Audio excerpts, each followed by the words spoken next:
বাড়ি ফিরতে এত রাত হয়ে গেল, একটা রিক্সাওয়ালাও খুঁজে পাচ্ছি না, একটা লোকও নেই। কিভাবে যে বাড়ি যাই আজকে। ও বাবু, কি ভাবছেন দাঁড়িয়ে দাঁড়িয়ে এই রাস্তার মধ্যে? এই রাস্তাটা বিশেষ ভালো না বাবু। তা বলি, যাবেন কোথায় আপনি? আর আমি চরজয় গ্রামে যেতাম। ঠিক আছে বাবু, চলেন আমার রিক্সায় ওঠেন, তাহলে আমি নিয়ে যাচ্ছি আপনাকে। ঠিক আছে চলো, কিন্তু ভাড়া কত নেবে? বাবু আর কি বলবো, এই রাতে এমনি তো 15 টাকা করে নেই, তা রাতে একটু বেশি একটু দিয়ে দেবেন, 5 টাকা বেশি। চলুন বাবু, চলুন চলুন, আপনাকে আর কষ্ট করতে হবে না। ঠিক আছে চলো তাহলে। তো চাচা এখন কটা বাজে বলো তো? একটা লোক নেই এখানে।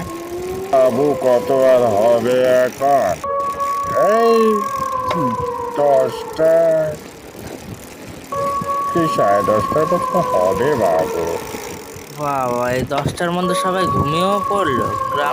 গ্রামটা একদম ভয়ানক হয়ে উঠেছে। বাবু, গ্রামে তো সব লোক 6টাতেই খেয়ে দিয়ে শুয়ে পড়ে। আর কি হবে বাবু, এখন দিনকালও তো ভালো না। তাতে আর লোকজন না কোথায় পাবেন বলেন? কি, দাঁড়াও দাঁড়াও চাচা, কালবাটার সামনে একটা সাদা মতো কি চাদর দিয়ে পড়ে আছে না? দাঁড়াও দাঁড়াও, আমি একটু দেখে আসি। চলেন বাবু, আমিও আপনার সাথে যাই। আরে চাচা, এ কি, এখানে তোর মৃতদেহ? কি বলছো তো? দেখি তো, এ আবার কে ফেলে দিয়ে গেল এখানে, বলো দেখিনি, কি বিপদ! হ্যাঁ ঠিকই বলেছো চাচা, চলো এই লাশটা দাফনের ব্যবস্থা করি। না না বাবু, আমার দ্বারা ওসব হবেনি। আমি এসবের লাশ ফাস নিয়ে কোথাও যেতে পারবেন, এসব ঝামেলা ভালো লাগেনি বাপু। আমার ভাড়া আমাকে দিয়ে দিন, আমি চলে যাই, আপনি যা খুশি করেন বাবু। আরে তুমি এত ভয় পেয়ে যাচ্ছ কেন? আমি দরকার পড়লে 20-50 টাকা বেশি দেবো, কিন্তু এই মাঝরাতে লাশটাকে দাফন করে দিই, চলো। আরে বাবু, এই রাত দুপুরে ঝামেলায় জড়াচ্ছেন কেন বলুন তো আমাকে। আপনার জন্য তো আমিও বিপদে পড়লাম। কাছে আপনি যখন তো বারবার করে বলছেন, চলেন তাতে। বাবু একটা কথা আছে, লাশ কিন্তু বাবু আমি তুলতে পারবো না, আপনাকেই তুলতে হবে। ঠিক আছে, আর কি করা যাবে, আমি তুলবো। এই মাঝরাতে লাশ একটা ফেলে যাওয়া ঠিক হবে না। চলো আগে চাদরটা তুলে দিই। এ কি, এ তো না মানুষের মতো না। দেখো দেখো চাচা, এই শরীরটা একটু লোমশ, চোখগুলো কিরম বড় বড় করে তাকিয়ে এসে দেখা হচ্ছে না এই বিশ্রী দৃশ্য দেখতে। ও বাবু, ও বাবু, আরে এ কি হলো বলো দেখিনি, এ তো অজ্ঞান হয়ে গেছে দেখছি। এখন আমি একা কি করি, আমার তো ভালো লাগছে না।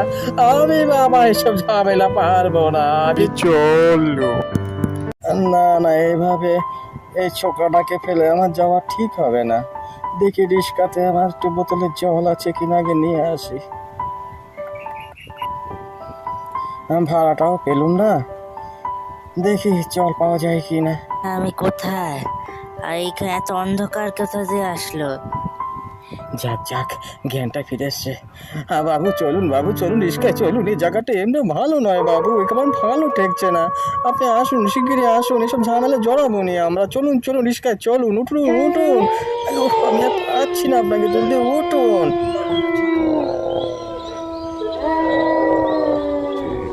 কোথায় যাচ্ছিস? আমাকে ফেলে যাবি না, আমাকে ফেলে তোরা যাস না রে। ও বাবু, রিস্কা তো আর সামনে এগোচ্ছি না, যতই টানছি কে যেন পেছন দিয়ে টেনে রাখছে বাবু। আপনি একটু নেমে একটু ঠেলা দিন না বাবু, আমি আর পারছি না। না গো চাচা, কোমরে খুব লেগেছে, আমি দাঁড়াতেও পারছি না ঠিক করে। তাড়াতাড়ি নিবি তার সাথে। ও বাবু, একটা ফিসফিসি গলা শুনতে পাচ্ছ নি? কে যেন বলছে আমাকে নিবি নে, আমাকে নিবি নে। বাবু, রিস্কা টিস্কা থাক, চলুন বাবু আমরা পালাই।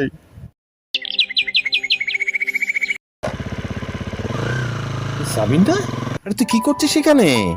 আরে এই বয়স্ক লোকটা কি কি- কি ভাই এখানে মৃত্যুর উপর পড়ে আছিস কেন রে? কি অবস্থা দেখো, রিস্কা মিস্কা উল্টে। এ কি তোর কি কোনো নেশা টেশা করেছিলি নাকি? হ্যাঁ, তুই তো নেশা করিস না রে। এই ওট, কি হয়েছে বল, সত্যি করে বল কি হয়েছে? ওট ওট ওট ওট। আরে মিরান, তুই হঠাৎ এখানে? আরে কি পাগলের মতন বকছিস? তুই জানিস না সকালে আমি শহরের দিকে কাজে যাই? তোরা এখানে কি করছিস আগে সেটা আমাকে বল। এই মিরান, দেখ দেখ, সামনে ওখানে একটা লাশ পড়ে আছে না? দেখ, ওখানে একটা লাশ পড়ে আছে। তোরা কালকে নেশা করেছিলি না? হ্যাঁ, এসব কি বলছিস? কোথায় লাশ? কোথাও তো কোনো লাশ ফাশ দেখছি না। চল আমার সাথে বাড়ি। হ্যাঁ, তাই চ।